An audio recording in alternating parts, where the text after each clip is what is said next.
ছেলের ফাঁসি চাইলেন বাবা। কি এমন হলো যে বুকে পাথর রেখে এমন শাস্তি চাইছেন বাবা? দেখুন। আমার ছেলেরে ফাঁসি দিয়ে দিক, আমার আর ওর প্রতি কোনো মায়া নেই, ফাঁসি দিক। ঘটনাটি উত্তর ২৪ পরগনার গাইঘাটা থানার ঝেখড়া এলাকার। ওই এলাকার মাদকাসক্ত যুবক উত্তম ঢালি শাবল নিয়ে এলাকার বেশ কয়েকজনের উপর আক্রমণ করে বলে অভিযোগ। চাষের জমি থেকে ফেরার সময় ওই যুবকের আক্রমণের মুখে পড়ে এলাকার চাষি ভরতচন্দ্র সরকার। অভিযোগ, তার উপর উত্তম শাবল নিয়ে হামলা করে, এমনকি মাথার পিছনে শাবল দিয়ে আঘাত করে। সে সময় প্রতিবেশী এক মহিলা বিশাখা সরকার ঠেকাতে গেলে শাবল দিয়ে তার পায়েও আঘাত করে উত্তম। এরপরই এলাকার লোকজন দুজনকেই বনগাঁ মহকুমা হাসপাতালে নিয়ে যায়। হাসপাতালে যাওয়ার পর ভরতচন্দ্রকে মৃত বলে ঘোষণা করেন চিকিৎসক। আহত অবস্থায় ভর্তি আছে প্রতিবেশী বিশাখা সরকার।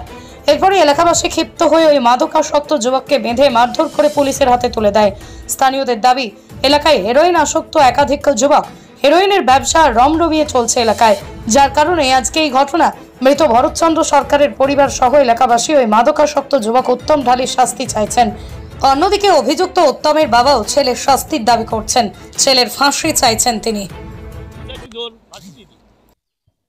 আমার ছেলেরে ফাঁসি দিয়ে দিক, আমার আর ওর প্রতি কোনো মায়া নেই, ফাঁসি দিয়ে দিক।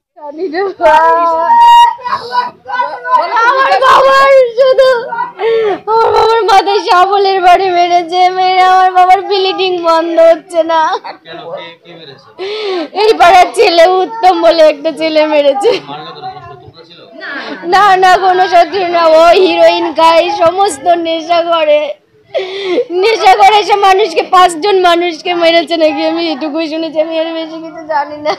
বাবাকে বেশি মেরেছে, আমার বাবার হাতে মেরেছে, মাথায় মেরেছে, সমস্ত জায়গায় মেরে আমার বাবা শেষ করে দিয়েছে। অবস্থা হওয়ার উপায় নেই, মাথায় শাবলের বাড়ি মেরেছে, প্রচুর রক্ত। সেই অবস্থায় টোটো বললো, টোটো পালাম না, অটো আসলে অটোয় করে নিয়ে গেলাম বনগাঁতে। ডাক্তারবাবু দেখালাম, ডাক্তারবাবু বললাম, ডাক্তার বলছে হবে না রোগী। এই হলো ঘটনা। ঘন্টাখানিক ছিল বনগাঁতে, তারপরে মারা গেছে। এটা উত্তম ঢালি, এই পাশের বাড়ি, আমাদের দুটো বাড়ি পর। ওই আরো লোকের মেরেছে এরকম গ্রামে 2-3 জনে। এবার সে কারণটা হচ্ছে বাড়ির লোক ভালো বলতে হবে, নেশার করে করছে কি ইচ্ছাকৃতভাবে করছে সেটা বাড়ির লোক বলতে পারবে। আমাদের বাড়ি ঘোষ এসেছিল গায়ে দোয়াতে, ঘোষটা গায়ে দোয়ায় নিয়ে চলে যাওয়ার পরে ঘোষের বলছে আমাদের বাড়ি আগে চলো, ওদের বাড়ি তো গায়ে দোয়ায় ঘোষ, আমাদের বাড়িতে আগে চলো। এই বলে ও প্রত্যেকে একটা লাঠি নিয়ে মারতে আসছে, মানে মারতে। ও তো হিরোইন খায়, নিশার ঘরে, মানে নিশার এত বিঘা উঠেছে যে ওর পাশে কেউ যাওয়ার মতন নেই। আর আমাদের এলাকায় একটা বিটা ছেলে বাড়ি নেই, ওর টাকা টাকা সবাই মাঠে। এবার ওই আমার দেওয়ার সবে ঘরটা মুছছে, আমার যা ছিল বড় মেয়ের বাড়িতে, কালকে গেছিল, আজকে খবর পেয়ে বাড়ি এসেছে। ও সেই আমার দেওয়ার দেখতে গেছিল, ওরকম গন্ডগোল করছে, গ্যাঙ্গেরিং করছে, ঘোষকে মারতে যাচ্ছে। ঘোষ আমার এই বৌমার ঘরের ভিতরে পড়েছে, আমার নাতি ছেলেটার মারতে যাচ্ছে, সে ঘরে দৌড় দিয়েছে, নাত বউকে মারতে যাচ্ছিল, সেও দৌড় দিয়েছে। তার মানে এই দেওয়ারটা দেখতে গেছিল, দেখতে যাওয়ার পরে বলছে যে তোর বউ আমার দিকে চোখ মোটা মোটা করেছিল কেন না, তো বলছে আমার দেওয়ার বলেছে বাবা তুই বাড়ি যা। এই যেই বলেছে সেই পিছন ঘুরিয়ে এসে মেরেছে। আর এত বিঘা উঠছে যে ওর সঙ্গে 5 শক্তি কারণ নেই, ছাগল দিয়ে।